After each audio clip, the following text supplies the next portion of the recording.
तो दोस्तों शुरू करते हैं आज की इंफ्रा न्यूज। पहली खबर जो आ रही है वो है मुंबई के लोकल ट्रेन के अंदर होने वाले एक मेजर अपग्रेड से रिलेटेड, जहां पर वो फिटिंग पे कुछ काम सेंट्रल रेलवे ने शुरू किए हैं। ये बात हमें नजर आ रही है। तो दोस्तों सेंट्रल रेलवे ने 20 ट्रेन को अपग्रेड करने का डिसीजन लिया है फ्रॉम 12 कोचेज टू 15 कोचेज, और ये एक बार में ही किया जाएगा। इसकी वजह से जो राइडरशिप है वो एस्टिमेटेड 3,12,000 से लेकर 3,36,000 लोगों की बढ़ेगी। कैपेसिटी बढ़ेगी, एडिशनल नंबर है। और साथ साथ जो है यहाँ पे 12 से 13 ट्रिप्स जो है इक्विवेलेंट आंकड़ा बन जाता है, क्योंकि 3-3 कोचेस का अगर आप देख लो तो 4 ऐसी ट्रेन जो है एक और 12 ट्रेन को कोच को रिप्लेस कर सकती है। अब ऐसा नहीं है कि मुंबई में सेंट्रल रेलवेज में 15 कोच की ट्रेन पहले नहीं चलती थी, लेकिन कई स्टेशन के अंदर प्लेटफॉर्म लेंथ ठीक न होने की वजह से, लॉन्ग इनफ न होने की वजह से इन ट्रेन को मेजरली कल्याण स्टेशन तक चलाया जा रहा था। लेकिन अब सेंट्रल रेलवे ने कहा है कि जो 34 स्टेशन में उनका काम चल रहा था लेंथ लंबा करने के लिए, विट्ठलवाड़ी, उल्लासनगर, अंबरनाथ, कर्जत, खोपिवली, खोपोली, अंबिवली, वाशिन, आसनगांव, आटगांव, बदलापुर, भिवपुरी, शेलू, पलसदरी, केलवली, डोलवली, थानशेट, उम्बरमाड़ी, खरड़ी, विक्रोड़ी, मुंब्रा, कलवा, कोपर, ठाकुरली, लौजी, शाह, टिटवाला और कसारा स्टेशन पे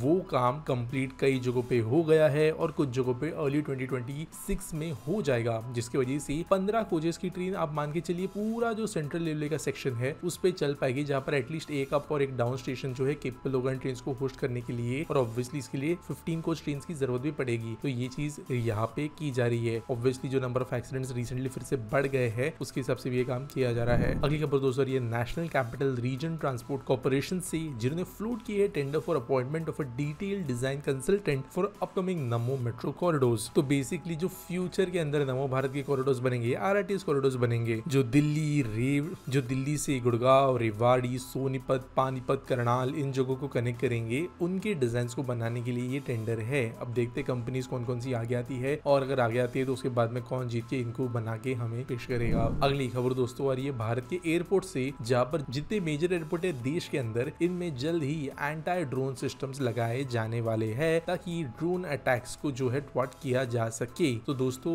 ये बात वैसे थोड़ी अजीब है कि ज्यादातर अपने अपने खुद एयरपोर्ट्स के सिस्टम्स अब तक नहीं थे ड्रोन के लिए, और कई बार ये हुआ है मुंबई एयरपोर्ट पे, दिल्ली एयरपोर्ट पे, जहां पर जो रैंडम सिनेमा ड्रोन्स होते हैं उनको पकड़ा गया है, क्योंकि कोई रोग फ्लायर जो कि इररिस्पांसिबल फ्लायर होते हैं वो घुस रहे थे। तो ऑब्वियसली ये वैसे काइंड ऑफ मैलिशियस इवेंट्स नहीं है, लेकिन एक काइंड ऑफ बड़ा उल्लंघन है। लेकिन रोग अटैक्स भी हो सकते हैं, अटैक्स भी हो सकते हैं, इसके लिए इनका एक इनबिल्ट सिस्टम बनाया जाने वाला है। काइंड ऑफ एक छोटा सा एंडोम आप बोल सकते हो फॉर एयरपोर्ट्स। अभी करंटली अगर आप देखें तो जितने भी लीगल ड्रोन्स है वह वैसे भी एयरपोर्ट के पास में नहीं जाते, लेकिन वो डीजीसीए के द्वारा या जो ड्रोन कंपनीज है डीजे वगैरह, इनके द्वारा मैन्युअली जो है वो मैप लोकेशन ही रेड जोन में डाल दिया जाता है, तो ऑटोमेटिकली ड्रोन जाता नहीं है। लेकिन एयरपोर्ट्स के पास में इनहेरेंटली ऐसा कोई सिस्टम नहीं है जो ड्रोन को उनके पास आने से रोके। तो ये सिस्टम जो है यहाँ पर बनने वाला है कई मेजर एयरपोर्ट्स पे। अगली खबर दोस्तों जो आ रही है वो है रिजर्व बैंक ऑफ इंडिया से, जो प्रोसेस शुरू कर रही है for interlinking UPI with euro systems target instant payment settlement system या TIPS system. Basically kind of ये दोनों सिस्टम अगर मर्ज हो जाएंगे तो वो बात कर सकेंगे कि कौन से बैंक से कौन से इंसान ने कितनी अमाउंट भेजी है, वेरीफाई करके सब जो एनक्रिप्टेड डेटा उसको ठीक से देख के